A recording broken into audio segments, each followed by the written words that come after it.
እሺ ወንድም እህቶች ሰላም በሉንና እንዴት ናችሁ?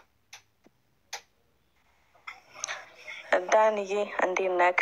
ወገኖች ሁላችሁም እዚህ ያላችሁ ያው እንደ ሁልጊዜው ቆንጆ ርዕስ ይዘህ መጥተሃል ዳንዬ።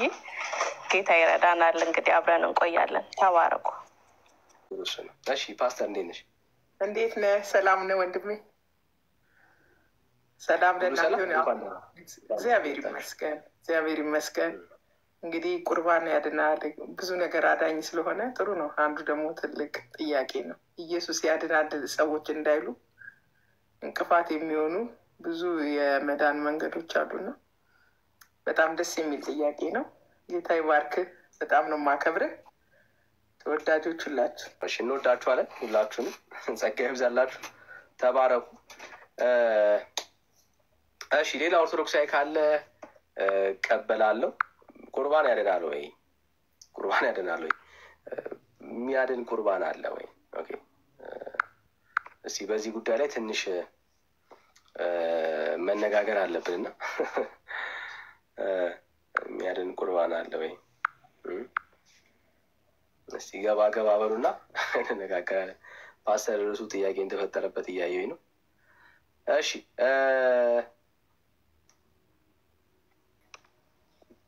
ፓስተር ጥያቄ የፈጠረበት ርዕሱ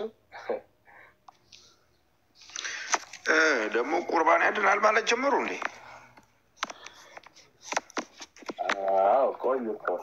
ቆይ እስቲ ቆይ ይምጡና እንስማ። ሳይሰሙ መናገር ልክ ስለማይሆን ይምጡ እንስማቸው ውስጥ። ሁላችሁንም ሰላም ብያለሁ። ዳንዬ ተባረኩልኝ። አሚን። ፓስተር ተባረክ። ቁርባን ያድናል ወይ? የሚያድን ቁርባን አለ ወይ? ስለ ቆረባችሁ ድናችኋል ኦርቶዶክሳውያን። ይህ ጉዳይ በጣም መመለስ አለበት። ቤተክርስቲያን ውስጥ ያለ ትልቅ እንደ አንድ መነሳት ያለበት ጉዳይ እንደሆነ እናምናለን እና ኢየሱስ ክርስቶስ ያድናል፣ ምንም ጥያቄ የለውም። ስለዚህ አሁን ከቁርባን ጋር እያይዛችሁ የዳናችሁበትን እውነተኛውን ተስፋ እንድትነግሩን እናበረታታችኋለን ማለት ነው እና ጸጋ ይብዛላችሁ። እኔ ኦርቶዶክሳዊ ነኝ፣ በዚህ ጉዳይ ላይ ሀሳብ አለኝ የሚል ሰው ካለ ላስገባው እችላለሁ ማለት ነው፣ ኦርቶዶክሳዊ ከሆናችሁ ማለት ነው። እሺ ዳንዬ ተጨማሪ ሀሳብ ቁርባን የሚለው አሁን ፓስተርዬ እንደውም ገረመው እና ምን ይላሉ መሰለህ? ይህንን ቁርባን በተያያዘ ነፍስ የተለየው መለኮት የተዋሃደው ይላሉ። ቁርባኑን ልብ አድርገህ ስማኝ። ነፍስ የተለየው መለኮት የተዋሃደው። እንዲሁም ደግሞ በመጽሐፋቸው ምን ይላል? ያንን ማዕድ ቆርሶ በሰጣቸው ጊዜ እሱም በልቶታል ይላል።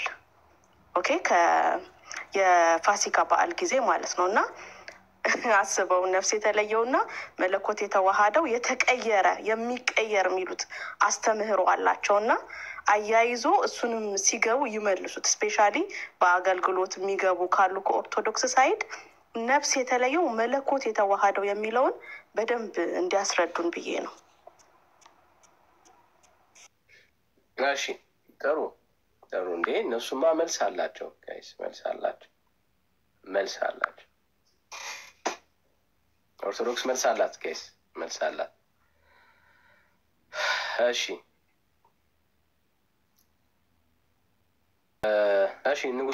ንጉስ ከየት ቤተ እምነት ነው ወንድም አለ?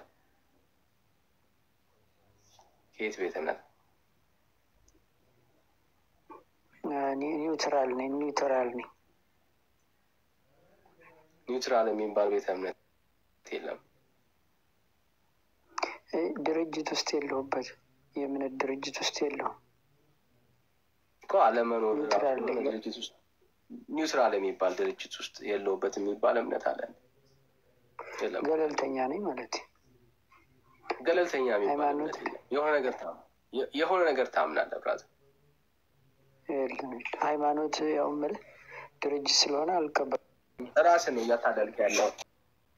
የሆነ ነገር ሳታምን ልትኖር አትችልም። ዚያረ የለም ብለህ እያመንክ ነው ያለው። ኢትስ ብሊቭ ወዳጄ። ሃይማኖት የለኝም ብለህ አንተ ግን የራስን ሃይማኖት ነው የሰራው። ምን የሚል እግዚአብሔር የለም የሚል ሃይማኖት ነው የሰራው። ምናልባት መንግስት አላወቀ ይሆናል፣ ፈቃድ አላወጣ ይሆናል ምናምን ማለት ነው። ግን እስቲል ይዋ በሃይማኖት ይሆናል። ምንም ጥያቄ የለው። እየኖርክ ያለው በሃይማኖት ማለት በእምነት ነው። የሆነ ነገር ላይ እያመንክ ነው ያለው። እንደ እምነት የለኝም ብለህ ራስን አታታል። ያለ እምነት መኖር አትችልም። እየኖርክ ያለው አምነህ ነው ወዳጅ እና እንዳላመነ ሰው ምናምን አክተብ አታደርጉ፣ ደስ ይለኛል። እሺ ተባረኩ። ሌላ ኦርቶዶክሳዊ ካለ እቀበላለሁ። ኦርቶዶክሳዊ ካለ እቀበላለሁ። ጸጋ ይብዛላችሁ። እሺ እንቀጥል። ሰላም ወዳጅ፣ እንዴት ነህ? ዮሐንስ ሰላም፣ እንዴት ናችሁ? አለን። ከየት ቤተ እምነት መጣ? እኔ ክርስቲያን ነኝ። ክርስቲያን ማለት ነው? ክርስቲያን ነው። ብዙ ክርስቲያን ሴክት አለ። ካቶሊክም ክርስቲያን ይባላል። ኦርቶዶክስ። ያ ኦርቶዶክስ። እሺ እንኳን ደህና መጣ። እንኳን ደህና ቆያችሁ። አለ ቁርባን ያድናል በኦርቶዶክስ? ቁርባን ያድናል በኦርቶዶክስ? በኦርቶዶክስ የሚያድን አንድ ኢየሱስ ክርስቶስ ብቻ ነው እንጂ ቁርባን አያድንም። እና እሱ እኮ ትእዛዛቱ ነው። አንደኛው ስራ ብቻ ሳይሆን የሚያድንህ ያድናል። ኢየሱስን ተውከው። እሺ ኢየሱስን ስትቀበል አይደለም አንድ ገጽ ብቻ ነው እንደ መጽሐፍ የሚገለጠው። ያድናል ስትል ሰምቻለሁ አይደል? ማን ቁርባን ነው ወይስ ያድናል?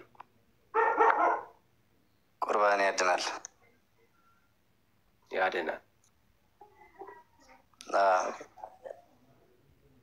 ቆርበህ ታውቃለህ? ቆርበህ ታውቃለህ?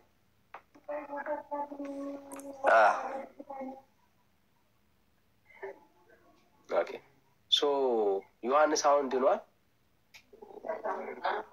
ድኛለሁ። ዛሬ ቢሞት መንግስተ ሰማያት ይገባል? ዛሬ ቢሞት መንግስተ ሰማያት ይገባል? ፈጣሪ እንጂ ሰው ልጅ ያውቀዋል። በኦርቶዶክስ እኮ ስራ በስራ እንደምድን ማመን አለብህ መጀመሪያ። በስራ እንደምድን ማመን አለብህ። ኦኬ ሰው የዘራውን ያጭዳል። ገና ለመዳን ነዋ አሁን ስራ የምትሰራው አይደል? ይኸውልህ ሰው የዘራውን ያጭዳል። እኔ በራሴ እንደገባኝ ነው የምናገርህ። ሰው የዘራውን ያጭዳል። ያጭዳል። ምንም መቼስ ግድ እሱ ጥያቄ ነው። አሁን የጠየቁ ጥያቄ ምን አልከኝ ቅድም? ቆርብ ያለው አልክ። የቆረበ ሰው ይድናል ወይስ ብዬ ስጠይቅህ አዎ አልከኝ። አንተ ቆርበሃል፣ ግን ዛሬ ብትሞት አለመዳንህን ነው የምታውቀው። መዳንህ ላይ እርግጠኛ አለመዳንህን እንዴት አውቃለሁ? ይኸው አንተ እኮ ነው ያልከኝ። የት እንደምገባ አላውቅም፣ ስራ ያስፈልገኛል ነው ያልከው። እና ፍርድ የፈጣሪ ነዋ። ምንም የሰው ልጅ ሊፈርድ አይችልም እኮ። ቅድም ታዲያ ያድናል ለምን አልከኝ? እንደዛ ከሆነ እና ይሱ አያድንም የሚል ነገር ነው። ያድናል የሚል እኮ አያገናኘውም እኮ ከመዳን ጋር። አንድ ጊዜ ስትድን አንድ ጊዜ ዳንክ ማለት ድጋሚ አትታመም ማለት ነው። ድጋሚ ትታመማለህ እንዴ? እና ዛሬ አንተ መጥፎ ስራ እየሰራህ ነገ ላይ ጥሩ ስራ እሰራለሁ ብለህ በነገው ልትመጻደቅ ነው ወይስ ዛሬ ላይ ክፉ ሰርተህ ነገ ጥሩ ሰርቼ ድናለሁ ብለህ ነው የምታምን አንተ? ታዲያ ለምን ድኛለሁ አልከኝ ወንድም? ለምን ድኛለሁ አልከኝ? ታዲያ ድኜ ነበር ያድናል እኮ ነው ያልከኝ። ድኛለሁ መች አልኩህ? ድኛለሁ እኮ አላልኩም። ያድናል ነው ያልኩህ። ያድና እኮ ችግር የለም። ልጠይቅህ ድጋሚ አስተካክዬ እጠይቅሃለሁ እንዲመችህ ማለት ነው። እንደፈለግህ ብትገለባበጥ እንደማታመልጥ ላሳይህ። ኦኬ አይባልም። ብትገለባበት እኮ አይባልም። ችግር የሀሳብ ለውጥ ብታመጣ ማለት ነው። ምንም ምስጢር አይደለም የሚያወራው ነገር። ቁርባን እሺ፣ በመጀመሪያ እኔም ልጠይቅህ ጥያቄ ልጠይቅህ። ድና ብራዘር እሺ ወዳጅ በቃ አይ ቲንክ በስራ እንደሚዳን መጀመሪያ ላስረዳ። እኔ እሱን አልጠየቅኩም። በስራ እንደምድን እሱን ታስረዳኛለህ። ስጠይቅህ እሱን ታስረዳኛለህ። አሁን እኔ እሱን አልጠየቅኩም። እና ድናሃል አልዳንክም ለምን አልክኝ? ድናሃል ወይስ መንግስተ ሰማያት ትገባለህ? ለምን እንዳልኩ ልንገርህ። ከጠየቀኝ ለምን እንዳልኩ ልንገርህ። እሺ ንገረኝ። ኦኬ ቁርባን ምን አልከኝ? ያድናል አልከኝ አይደል? ማለት አልኩህ። ኦኬ የምትቆርበው ምን ለመሆን ነው? ስትቆርብ አንተ የምትቆርበው ምን ለመሆን ነው? እሱ ነው ጥያቄ። ለመዳን ስትቆርብ ድናሃል? ያማ ስትቆርብ ድናሃል የሚለውን ጥያቄ እኮ ለመዳን አልኩህ። የምትቆርበው ስትቆርብ ድናሃል ወይ? ቁርባኑ አድነዋል? አድኖኛል። አዎ ድነሃል ማለት ነው። ኦልሬዲ ከቆረብክ ወደዚህ የምሰራው ኃጢአትስ ለእሱ ተገዥነት ባልሆንስ ይሱን ብክደውስ? ስለዚህ የምትቆርቡት በደንብ ስማኝ፣ የምትቆርቡት ስላለፈው ህይወት ነው ማለት ነው። ስላለፈው ሳይሆን ከኃጢአት ተጸጽተህ ወደ ፈጣሪ ስዞር ነው። አንተ እኮ የምትቆርብ ዝም ብለህ እኮ መቁረብ ስላለብህ ብቻ አይደለም የምትቆርብ እኮ። ብራዘር ወዳጄ ቆርብ ያለው ድኝ ያለው ብለህ የምታመራ ከሆነ የዳንከው ለምሳሌ ቁርባኑ ለስንት ቀን ነው የሚያድነው? ምን ያህል ጊዜ ነው አንተ ጋር የሚቆየው? ቁርባኑ ያዳነ ህይወት ምን ያህል ቀን ነው የሚቆየው አንተ ጋር? ለዘላለም ነው የሚያድንህ እንጂ። ለዘላለም ነው የሚያድነው። ኦኬ አሁን ዘላለም ውስጥ አንተ ያለው ወይስ ዘላለም ውስጥ የለም? የህፃን ቀልድ ነው እንዴ ያዝከው አንተ? አስተምሮ አይደለም እንዲ ያልክ? አንድ ፍሬ ሀሳብ አምጣ እንጂ። ለዘላለም ነው የሚያድነው ብለህ አንተ ግን አሁን ዘላለም ውስጥ የለህም እኮ። አይደለም ዘላለም ውስጥ የለህም ሳይሆን አንተ የሆነ የምታስተምረው ነገር የለም እንዴ? የምታውቀው ወይስ እውቀት መጽሐፍ ከሆነ በመጽሐፍ አስተምር። ክርክር ምንም ልታስተምር አልቻልክም። አሁን የምትለው እኮ አንተ ክርክር ነው ያዝክ። እንዴት እንዳስተማርኩ ላሳየህ። ይኸውልህ ቤተ ክርስቲያን ውስጥ ያለው የመዳን መንገድ ሁለት የግራ እግር ነው። ኦኬ ስታረገው ነው አሁን ስትጠየቅ ነው እንዴ ጫማ ላይ ታል ስትባል ሁለት ግራ እግር እንደሆነ የምታውቀው ያኔ ነው። ኦኬ ግራ የሚያጋባ ነው። አንዴ ድኛለሁ፣ አንዴ ደግሞ አልዳንኩም፣ አንዴ ደግሞ ድናለሁ ምናምን አይነት ኮንፊውዝ የሚያደርግ በስራ ነው የሚዳነው። አሁን አንተ ያልከኝ አሁን እኔ በስራ ነው የሚዳነው ብዬ ስመልስልህ አንተ ደግሞ አይዞህ ብራዘር አይዞህ በቃ ዋናው ኮንፊውዝ እንደሚያደርግ ካየህ ችግሩ ምን መሰለህ ወዳጅ፣ ምን እንደምታወራ እንኳን ጠንቅቀህ አታውቀውም እና ቅድም ያወራውን አሁን ትረሳዋለህ። ለዛ ነው ጸጋ ይብዛልህ ከስር ቁጭ ብለህ ብትማር ለአንተ ህይወት ይሆንልሃል። እውነተኛው ዳንኤ ፓስተር እሺ አንድ ነገር ወጣ እንደ ክሊር ቢያደርግ ስራው የሚያድነው ከሆነ ቁርባኑ ምን ይጠቅመዋል? የቁርባኑ ጥቅም ምንድን ነው ቢነግረን ጥሩ ነበረ።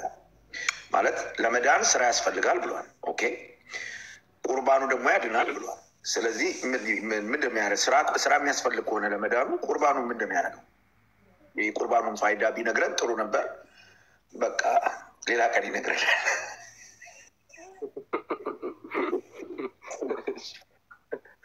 ይሰማል? ትሰማለህ ወዳጅ? ኦኬ ምን መሰለክ አሁን ሰምቼዋለሁ እና ቁርባን ላይ አሁን መዳን የመጀመሪያ መዳን እና የመጨረሻ መዳንን እኮ አንድ አደረጋችሁት እናንተ። እሺ እውነተኛው ይሰማል? ይሰማል። እሺ ቁርባን ያድናል ወይ ይላል ርዕሱ። ኦኬ ከየት ቤተ እምነት ነው አንተ የመጣኸው? ኦርቶዶክስ ነው። እሺ እንኳን ደህና መጣ። እሺ ቁርባን ያድናል? አዎ ብለኸኛል አይደል? አዎ። ስለዚህ አንተ ድነሃል ማለት ነው? መጀመሪያ እንድኛለሁ፣ ገና የእግዚአብሔር ልጅ ስሆን እንድኛለሁ። አሁን ግን ማለት ነው በምንድን ነው? በጥምቀት ከዛ በስጋውና ደሙ። በጥምቀትና በስጋውና ደሙ ነው የእግዚአብሔር ልጅ የሚሆነው የሚለውን የእግዚአብሔር ቃል ታሳየኛለህ? በጥምቀትና አዎ። እሺ ከየትኛው የመጽሐፍ ቅዱስ ክፍል ነው የሚደግፍ?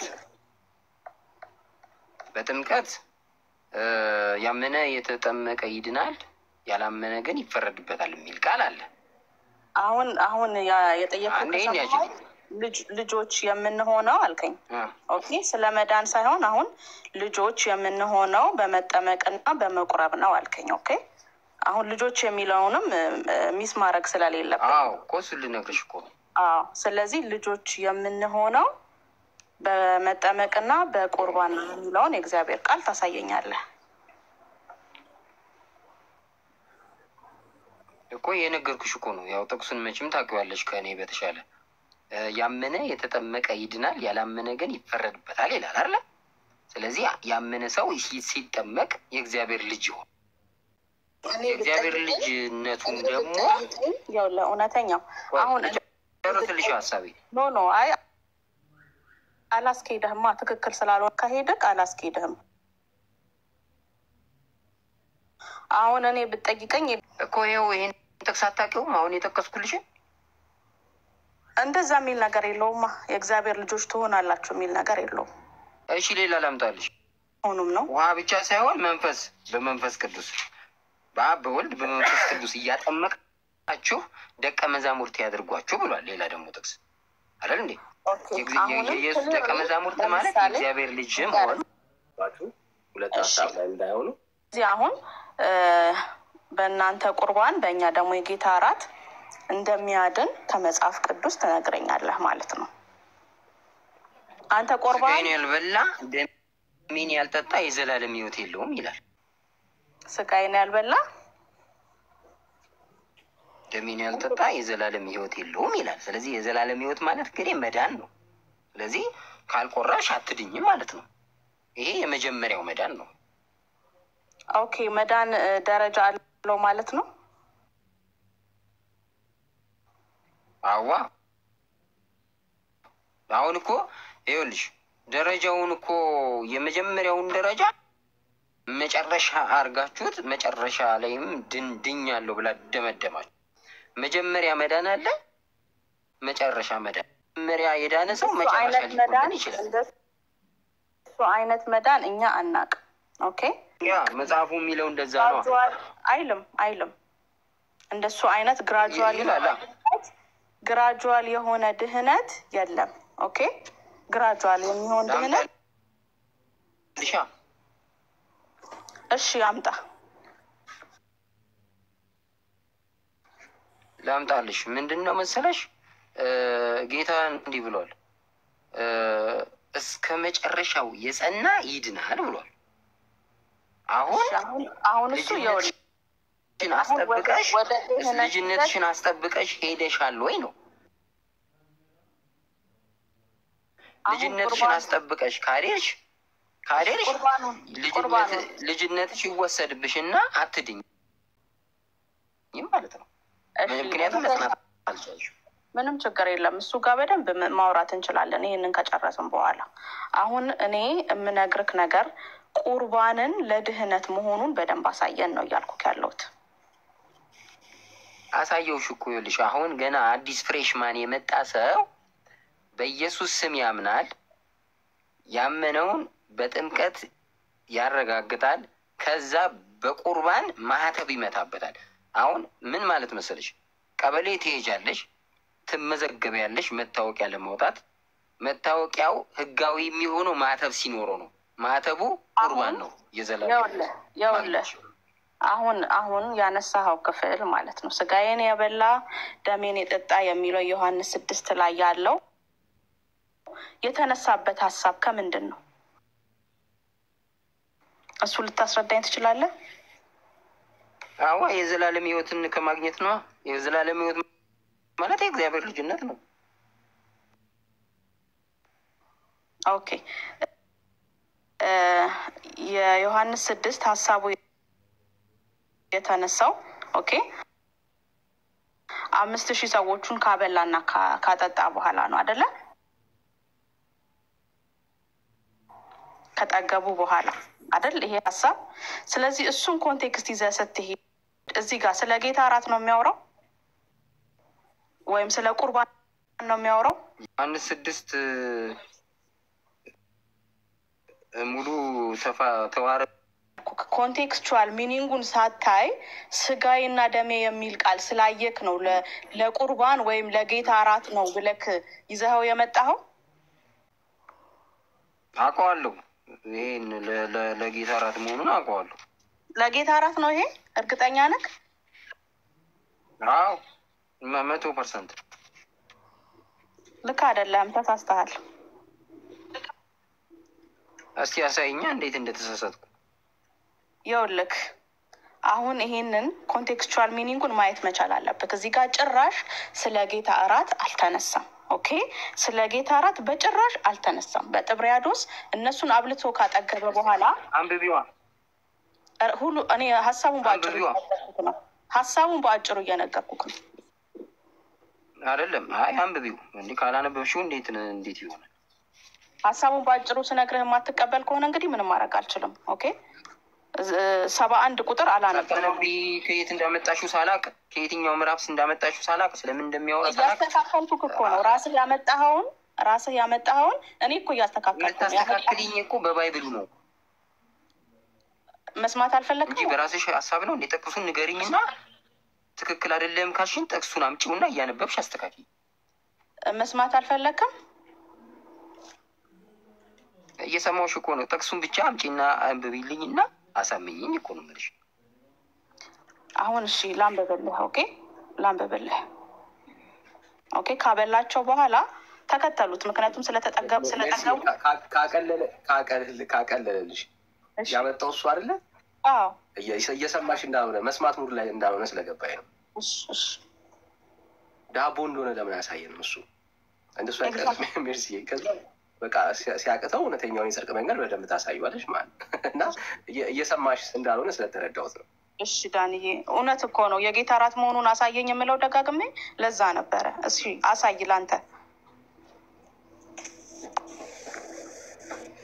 አሳይ ወንድማችን። ምን ስለ ቁርባን እንደሚናገር ስለ ዳቦና ስለ ቁርባን እንደሚናገር ስለ ይኸውልሽ እኔ ብዙ ጊዜ የምዕራፍና የቁጥር ሰው አይደለሁም። እንደ ጠበቃ ብዙም ቁጥር አልይዝም። ይኸውልሽ ሀሳብ ነው የሚይዘው። በሀሳብ ደረጃ ጠበቃ እኮ ይኸውልሽ የሆነ ምዕራፍና ቁጥር ጠቅሶ ፍርድ ቤት እንትን የቆመለትን ሰው የሚያስበላ እኮ ጠበቃ አለ እኮ። ገባሽ? ግልብጥም ጠበቃ አለ። ስለዚህ አሁን ቁጥሩን ሳይሆን ሀሳቡን ነው። ሀሳቡ ይሄ 100% ስጋዬን የበላ ደሜን የጠጣ የዘላለም ሕይወት ያለው የሚለው ስለ ጌታ ስጋና ደም ነው። ምዕራፍና ቁጥር ብትይኝ እኔ አሁን እዚህ ጋር አሁን ላልገልጽልሽ እችላለሁ፣ ግን እንደዛ እኮ እንደሆነ አውቀዋለሁ። አንድ ርዕስ ነው። ምዕራፍና ቁጥር ላይ ግን ሰነፍ ሊሆን ይችላል። ይሄ ደግሞ አላዋቂ አያስብልም። ምክንያቱም መሰለህ ቁጥር ስላላወቅ አላዋቂ ልትባል ሀሳብ ካላወቅ ነው አላዋቂ የምትባል። አሁንም እኮ ቁጥርና ምዕራፍ ተጠየቀክ የለም። ያነሳውን ግን ሀሳብ ቁርባን መሆኑን አሳይ ነው አባቴ። አሁን እኮ ምዕራፍና ቁጥር አሁንም ማንም አልጠየቀህም። ማንም የቱ ጋ ነው ምዕራፍ ስንት ቁጥር ስንት እኮ አላልኩክም፣ ወይም ዳንዬም አላለህም። እኛ ያልንህ ያነሳውን ሀሳብ ኦኬ ቁርባን መሆኑን አሳይ ነው ያልንክ እኮ። አሳየውሽ እኮ ስጋዬን የበላ ደሜን የጠጣ የዘላለም ሕይወት አለው የሚል አልኩሽ እኮ። የጌታ ሰው ጌታ እኮ ነው ይሄን ያለው። ከዚህ ሌላ ማሳያ የለህም? አዎ ይሄ ነው አንዱ። ሌላም ሊኖር ይችላል፣ ግን ይሄ በቂ ነው፣ ከበቂ በላይ ነው። እንግዲህ እየሰማችሁ ወገኖች፣ አሁን መሰለሽ አሁን ፕሮብሌሙ ምን መሰለሽ፣ መዳን የሚለው ላይ ተገናኝተን ስናበቃ አሁን እናንተ የምታነሱት መዳን አሁን የዳንኩት መዳን እስከ መጨረሻው ያድነኛል የሚለው ነገር የእኛን አልጠየቅንም። ይሄኛው መዳን አሁን የዳንሽው መዳን ለመጨረሻ መዳንሽ ዋስትና አይደለም። ይሄን ማወቅ አለብሽ። የመጨረሻ መዳንሽ ዋስትናው ምንድን ነው ካልሽ መጨረሻ ላይ የምትሰሪው ስራ ነው። ሚውት ላደረገህ ነው። ይቅርታ፣ በጣም ይቅርታ። ታገስኩክ። ኦኬ፣ ስለኛ አታውራ። ኦኬ፣ ጥያቄ ተከፍቶ ጥያቄ ተደርጎ ቤቱ ርዕስ ተሰጥቶት ከኔ ሳይድ ያለውን ልመልስ ብለን የገባኸው እኛን አታንሳ፣ ስለኛ አታውራ። ኦኬ፣ ያነሳኸውን ነገር የዮሐንስ ወንጌል ምዕራፍ 6ን ኮንቴክስቹዋሊ አስረዳ ነው ያልክ። ኦኬ፣ እናንተ እያልክ ወደኛ አትምጣ። በቃ ያነሳኸው ቃል እሱ ነው ብለህ አስረዳህ አይደለ? እኛ ደግሞ አይደለም በትክክል ስለ ጌታ እራት እንደሚያወራ ስለ ቁርባን አስረዳን ያልክ፣ ማስረዳት አልቻልክ። በእኛ ስር መደበቅ ያብቃ። እሺ ወንድሜ፣ አሁንም ማስረዳት የምትችል ከሆነ እድሉን እንሰጥሃለን።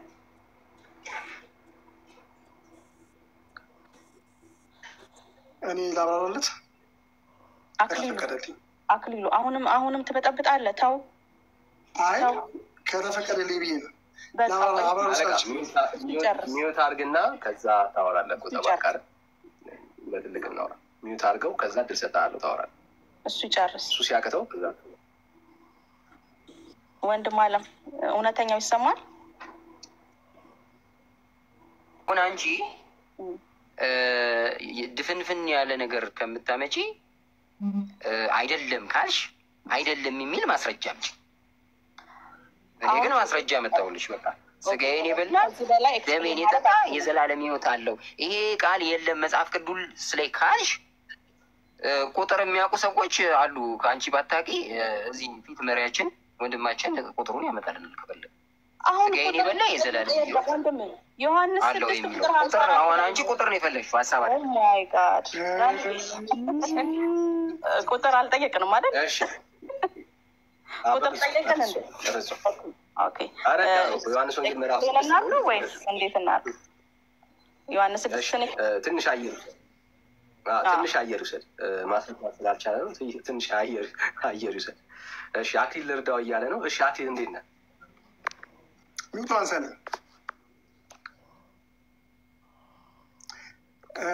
ሚቷን ሳልኝ እየሰማን እኮ ነው ብራዘር። በቃሽ። አንደኛ ቆሮንቶስ 10 ከ14 ጀምረህ አንብበው። ከዛ ቀጥታ ደግሞ ሚልክያስ 1:11 ላይ ተገባልኛለህ። መጀመሪያ ግን አንደኛ ቆሮንቶስ 10 ከእነንትኑ ያስረዳል። አንደኛ ቆሮንቶስ ምዕራፍ 10 ቁጥር ስንት?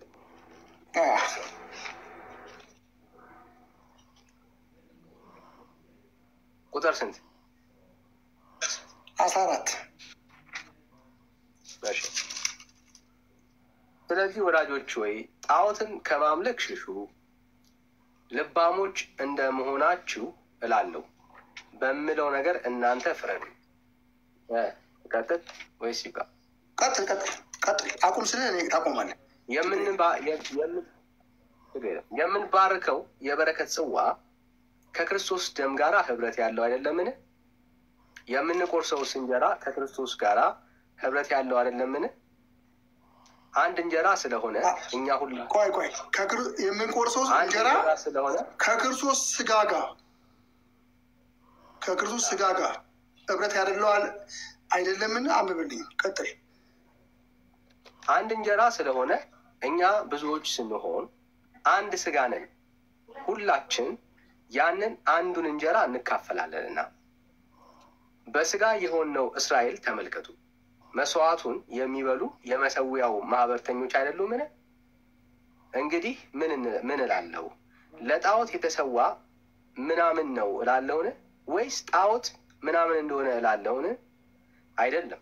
ነገር ግን አሕዛብ የሚሰዉት ለአጋንንት እንዲሆን እንጂ ለእግዚአብሔር እንዳይሰዉ እላለሁ። ከአጋንንትም ጋር ማህበርተኞች እንድትሆኑ አልወድም። የጌታን ጽዋና የአጋንንትን ጽዋ ልትጠጡ አትችሉም። ከጌታ ማዕድና ከአጋንንት ማዕድ ልትካፈሉ አትችሉም። ወይስ ጌታን እናስቀናውን? እኛስ ከእርሱ ይልቅ እንበረታለንን? ሁሉ ተፈቅዶልኛል፣ ሁሉ ግን የሚጠቅም አይደለም። ሁሉ ተፈቅዶልኛል፣ ነገር ግን ሁሉ የሚያንስ አይደለም። እያንዳንዱ የባልንጀራውን ጥቅም እንጂ አንድስ እንኳን የራሱን ጥቅም አይፈልግ። በስጋ ገበያ የሚሸጠውን ሁሉ በህሊና የተነሳ ሳትመራመሩ ብሉ ይላል። እሺ በቃ አሁን እዚህ ጋር ልጁ አጠፋ ምናምን ስትሉ ነበር እና ሚልኪያስ 1:11 ላይ ደግሞ ሚልኪያስ የመጨረሻው ትንቢት ላይ ሲናገር ምን ይላል መሰለህ? ከፀሐይ መውጫ ጀምሮ ቆይ አሁን እሺ የሚባረከው ጽዋ ከክርስቶስ ደም ጋር ህብረት ያለው አይደለምን? የምንባረከው እንጀራ ከክርስቶስ ስጋ ጋር ህብረት ያለው አይደለምን ይላል። ይኸው የቅድም ስጋዬን የበላ ደሜን የጠጣ የዘላለም ሕይወት አለው፣ ስጋዬን ያልበላ ደሜን ያልጠጣ የዘላለም ሕይወት ይሆናል። ወይ ደግሞ ማቴዎስ 26 ቁጥር 26 ላይ ምንድን ነው የሚለው? ጽዋን ባርኮ ይሄ ደሜ ነው አላቸው። የእግዚአብሔር ቃል እንደዚህ አይወራም። አሁን የጠቀስከው አሁን እያየን ያለ ነው ቆሮንቶስ ምዕራፍ 10 ላይ ነው። እሱ ላይ ቆመን ነው የምናወራው። አሁን ዮሐንስ ወይ ሌላ ክፍል ላይ ይሄ ምን ነው የሚባረከው ምንድን ነው? ስማ ብራዘር፣ እዚህ ክፍል ላይ የዘላለም ሕይወት ታገኛላችሁ የሚል አሳየኝ እንዴ። የክርስቶስ ደምን ሳትጠጣ ሳትበላ አትድንም። አይ ደግሞ አሳየኛ እዚህ ክፍል አይ ይሄ የለም የምትል ከሆነ ጥቅስ አሳየኝ። አንተ ከየትኛው መጽሐፍ ውስጥ ተነስተህ ነው ክፍል ላይ አለ? ማሳየት አይጠበቅብኝም። አንተን ክሌም ከክርስቶስ ክፍል ላይ ከክርስቶስ እንደሱ አናወራም ብራዘር፣ እንደሱ አናወራም። የጠቀስከው ክፍል ላይ የአንደኛ ቆሮንቶስ ምዕራፍ 10 ከ14 ጀምሮ አነበብኩልህ። የዘላለም ሕይወት ይሰጣል የሚል አለው እንዴ? በደም እንጂ አሳየኝ። የክርስቶስ ደም ነው የዘላለም ሕይወት የሚሰጠ። አሳየኝ ብራዘር፣ ከክፍሉ ይናገር፣ አሳየኝ። ምን ማለት ነው? ምንም ግልጽ ነው ጥያቄ። ከክርስቶስ ህብረት ጋር ያጽዋ ከክርስቶስ ህብረት ካለ የዘላለም ሕይወት የሚሰጥ ነው። ምኑ ጋር ምን ማለት ነው? አጠያቂ አልገባኝም። ግልጽ ነው ጥያቄ። አንተ የምታወራው ስጋዬን የበላ ደሜን የጠጣ ቆይ ዮሐንስ ወንጌል 6 ላይ ስጋዬ ያለው የሚባረከው እንጀራው እሱ ነው። እንጀራ ባርኮ ስጋዬ ያለው የአንደኛ ቆሮንቶስ አያወራም ካልከኝ ዮሐንስ ወንጌል ላይ ደግሞ ሄደን እናወራለን። እስከ መስመር ድረስ ነው ይሄ አንደኛ ቆሮንቶስ። ግድ የለም ማነው ስም ማነው? የቆሮንቶስ ሀሳብ ላይ ለተጠየቀው ጥያቄ የሚያስረዳ ሀሳብ የለም ማለት ነው። እንለፍ ሙቭና በደንብ ነው የምንካፈለው። ጽዋ ከክርስቶስ ደም ጋር ህብረት አለው ካለ የክርስቶስ ደም ደግሞ ከኃጢአት የሚያነጻ ነው። የዘላለም ሕይወት ነው አይደለም።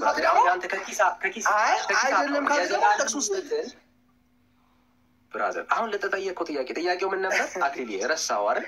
የጠየቅኩ ጥያቄ የዘላለም ሕይወት ያድናል የሚል ትምህርት አለው ወይ? ካለው ማሳየት ነው፣ ከሌለው እናልፈዋለን። ከክርስቶስ ደም ውጪ የዘላለም ሕይወት አታገኝም።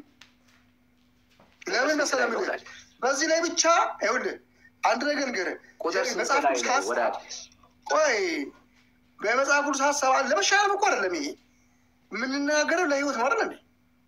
ይሄ መሻሻል ጉዳይ ማስረጃ የጠየቅኩ ወዳጅ ማስረጃ ልንገርህ ከመጽሐፍ ቅዱስ እኮ ያመጣሁልህ ያለው አንተ ሳወራ አትደረባ። ሳወራ እንደሰማህ ቻርጅ አልቆብኝ ነው። ቻርጅ አልቆብኝ ነው። አይዞህ ብራዘር አይዞህ ቻርጅ አድርገው እንደሱ ይሻላል። እሺ ኦኬ እሺ ጥቅሱን ላንብብልህ። የትኛውን ጥቅስ ነው የምታነበው? አሁን ስለ ክርስቶስ ነው፣ ስለ ስጋው ደግሞ ስለ ስጋ ደግሞ ሜርሲ እየጠበቀች። እሺ ለሜርሲ ነው እንደዚህ ይላል። ጠይቃለች።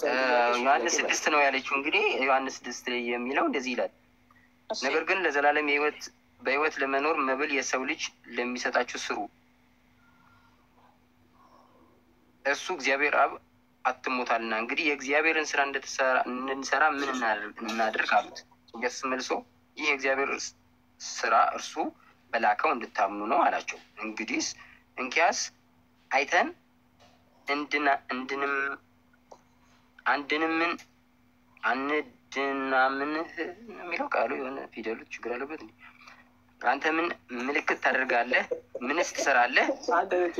ይበሉ ዘንድ ከሰማይ እንጀራ ሰጣቸው ተብሎ እንደተጻፈ አባቶቻችን በምድረ በዳ መና በሉ አሉት። ኢየሱስ እውነት እላችኋለሁ እውነተኛ እንጀራ ከሰማይ የሚሰጣችሁ አባቴ ነው እንጂ ከሰማይ እንጀራ የሰጣችሁ ሙሴ አይደለም። የእግዚአብሔር እንጀራ ከሰማይ የሚወርድ ለዓለምም ሕይወትን የሚሰጥ ነውና አላቸው። ስለዚህ ጌታ ሆይ ይህን እንጀራስ ዘወትር ስጠን አሉት። አሁን ይህን ጥቅስ እየጠቀስሽው አንቺ ማለት ነው። እኔ አይደለሁም የጠቀስኩት አንተ ነህ። ዶንት ፎርጌት። ተረጋጊ፣ ራስህ ነህ። ተረጋጊ። አሁን አንቺ እዚህ ጋር የሆነ ያምታታልኛል ብለሽ እኔ የጠቀስሽው እኔ ግን የጠቀስኩት ጥቅስ የቱ መሰለሽ? ይሄ አይደለም። አንተ ቁጥር 54 ያለው እኔ የጠቀስኩት ጥቅስ ስጋዬን የበላ ደሜን የጠጣ የዘላለም ሕይወት አለው የሚል በስነ ስርዓት የተጻፈ ጥቅስ አለ። አሁን አንቺ እሱን ዘለሽ ሌላ ጥቅስ ነው ያመጣሽው። የሆነ የሚያምታታልሽ አላመጣሁም። እንደዚህ አይነት የጠበቃ ይኸውልሽ፣ ጠበቃ እንደዚህ ነው የሚቆመው። ለራሱ የቆመለትን ሰው ያለ ማስበላት ሌላ ጥቅስ ይጠቅስ። ተረጋጋ ወንድሜ። ይኸውልህ አንተ ዮሐንስ ወንጌል ምዕራፍ 6 ከቁጥር 54 ላይ ያለችውን ቃል ብቻ ምዝዝ አድርገህ ስጋዬን የሚበላ ደሜን የሚጠጣ የዘላለም ሕይወት አለው እኔም በመጨረሻ ቀን አስነሳዋለሁ የሚለውን እሷን ነው አንስተክ ያወራኸው። ኦኬ፣ እሷን ነው እኔ ደግሞ ያልኩክ። አዎ እንደዚህ ነው ማውራት ያለብሽ። አይሽ እንደዚህ ቁጥሩን ጠቅሳሽ መጀመሪያም እኮ ይሄንን ያልኩት ብታወሪ አታምታችም ይባላል። እኔ ምን አልኩ? እውነተኛው አንተ ነህ። አሁን ጥሩ ነው እንጂ ወንድሜ ብትረጋጋ ጥሩ ነው። እሺ ተረጋጋ። ኦኬ፣ እኔ ራሱ መጀመሪያ ሰፖርት ሳረግህ ነበር። ለምን እሱም ፓርት ብቻ ተናገርክ? ከላይ ለምን ኮንቴክስቱን አልተረዳህም ብዬ እኮ መጀመሪያ ወደዛ የወሰድኩክ እኔ ነኝ። ኦኬ፣ እዚህ ጋር ሌላ ነገር ለመናገር አትሞክር። ምንድነው ኮንቴክስቱ የሚለው? ከላይ ጀምሮ ምንድነው ዮሐንስ 6 እነዛን 5000 ሰዎች ማብላቱ አይደለም ወይ ሐሳቡ ብዬ ስጠቁምህ የነበረው ዲፕ ኮንቴክስቱ እንድታገኝ እኔ ነኝ። ኦኬ፣ አንተ ነህ ታች ወርደህ ቁጥር 54ን ምዝዝ አድርገህ ያመጣኸው።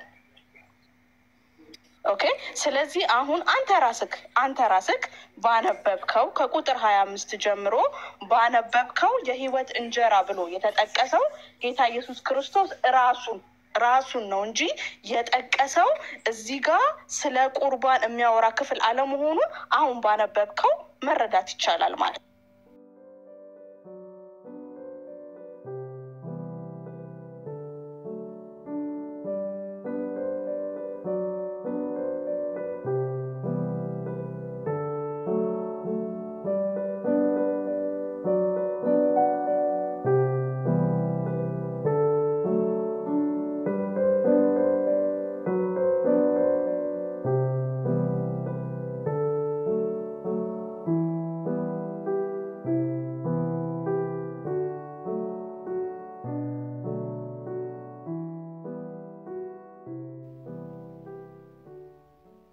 የሁላችንን ህይወት ነው ባይዘው የሚናገር።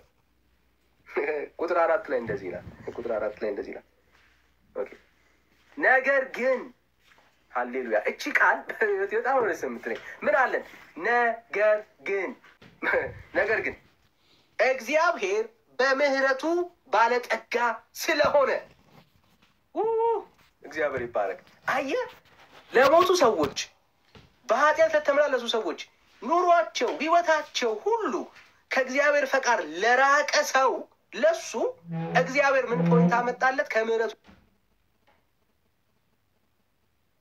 የተነሳ ነገር ግን ሞቷል እኮ ይሄ ሰው አብቅቶለታል። በእግዚአብሔር ፍርድ ውስጥ እኮ ነው ያለው። ኃጢአት አለበት፣ በደል አለበት። የእግዚአብሔርን ፈቃድ ሳይሆን የራሱንና የሰይጣንን ፈቃድ ነበር የሚፈጽመው ይሄ ሰው። እግዚአብሔር ግን በምህረቱ ምን ስለሆነ? ባለጠጋ ስለሆነ። ዚስ ክርስትና ባዘው ለየት የሚያደርገው ክርስትና ይሄ ነው። ምን? እግዚአብሔር ባለጠጋ ስለሆነ በምኑ? በምህረቱ። ምን ማለት ነው ታውቃለህ? ስለማያልቅበት ምህረቱ፣ ቸርነቱ ስለማያልቅ እግዚአብሔር ከቁጣው ይልቅ ምህረቱ የበዛ አምላክ ስለሆነ ህይወት የማይገባቸውን መኖር የማይገባቸውን ሰዎች ምን አደረገ? ምህረት ሰጠ እያለ ነው ያለው ቃሉ። አለቅ ብራዘር። ስለዚህ የመዳን ተስፋ ተገብቶን ሳይሆን ሳይገባን ነው የተሰጠ። የዘላለም ህይወት ወገኔ፣ የመዳን ተስፋ ወርዝ ስለምናደርግ ያገኘነው ነገር አይደለም። ከወደደን ከትልቅ ፍቅሩ የተነሳ ክብር ለጌታ ይሁን። ከወደደን ከትልቅ ፍቅሩ የተነሳ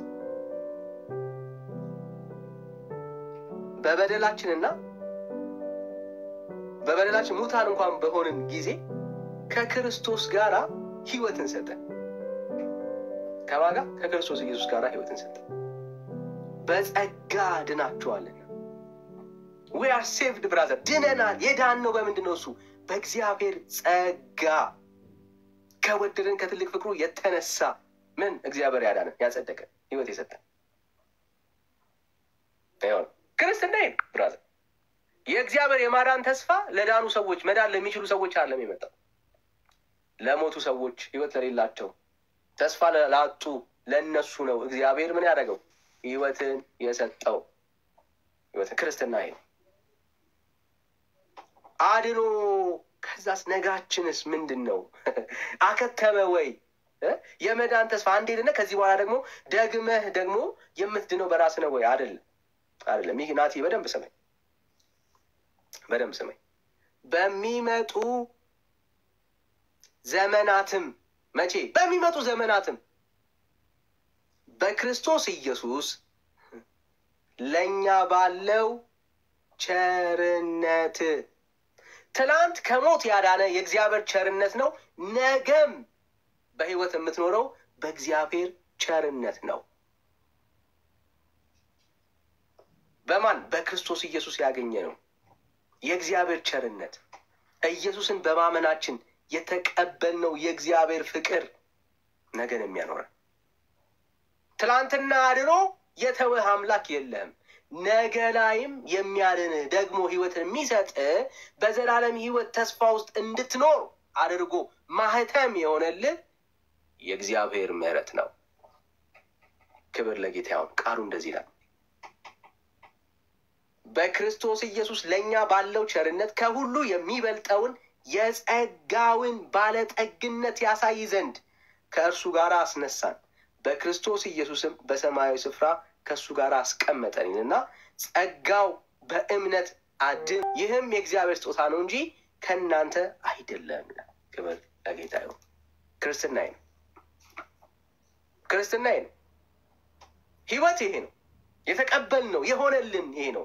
ዛሬ አንድ የወንጌል አማኛ አቁመ ስለ ዘላለም ህይወት ተስፋ እርግጠኛ ያደረገ ምንድን ነው ለብጠይቀው የሚመልስልህ ነገር አለ። የእግዚአብሔር ፍቅርና የእግዚአብሔር ምሕረት። እሱ እንዴት ተገለጠ? በልጁ በክርስቶስ ኢየሱስ አለቀ።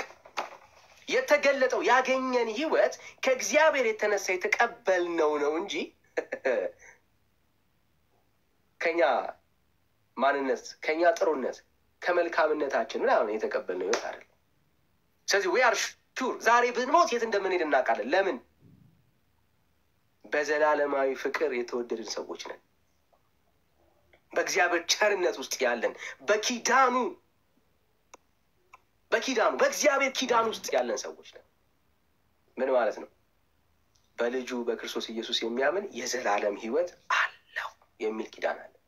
በልጁ የሚያምን በልጁ እናምናለን። we have eternal life brother። የዘላለም ህይወት ነው ያለን። ይሄ ኪዳኑ በምህረቱ፣ በእግዚአብሔር ምህረት፣ በእግዚአብሔር ፍቅር የታጨቀ ከኛ የሆነ አንዳች ነገር የለም። ማንም እንዳይመካ አድርጎ ነው እግዚአብሔር የሰጠው። ማንም ፓስተር በለው፣ ዲያቆን በለው፣ ወንጌላዊ በለው፣ ሐዋርያ በለው፣ በዚህ ህይወት ውስጥ ሊመኩበት የሚችሉት አንዳች ስራ የላቸው። የመስቀሉ ስራ ብቻ ነው ትምክታችን። ስለዚህ የዘላለም ህይወት ተስፋችን ከዚህ አንጻር ነው ድነናል፣ ጸድቀናል ብለን እርግጠኛ ሆነን የምንናገረው። ወዳጅ ይኸው ነው።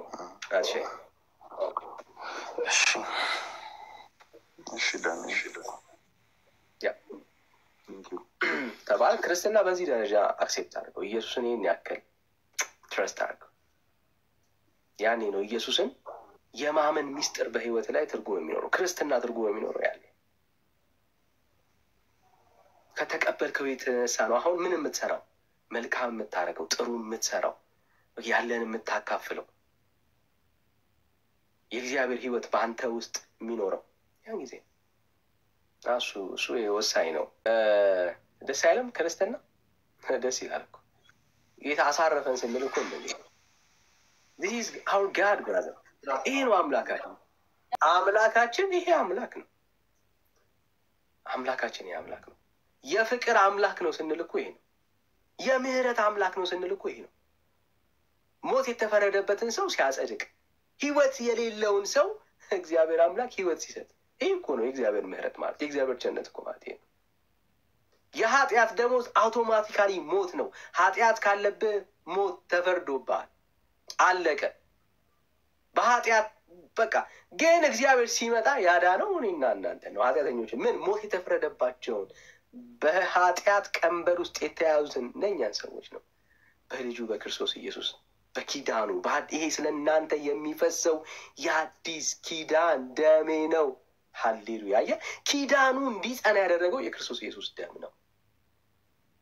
የተሰራ ስራ አለ፣ በመስቀል ላይ የሆነ ህይወት አለ። እግዚአብሔር በልጁ በክርስቶስ ኢየሱስ አዳነን። ክብር ለሱ ይሁን። አጸደቀን፣ ልጆች አደረገን። ከዚህ የተሻለ ህይወት የለም። ብናደርግ ብንሰራ የእግዚአብሔር ልጅ ኢየሱስ ክርስቶስ የሰራልን ስራ ጋር መድረስ አንችልም። ክርስትና ነው እና ወደዚህ ጌታ እንድትመጡ ባይዘው እናበረታታችኋለን ወገኖች። ኑ ወደ ኢየሱስ፣ ኑ ወደ ኢየሱስ።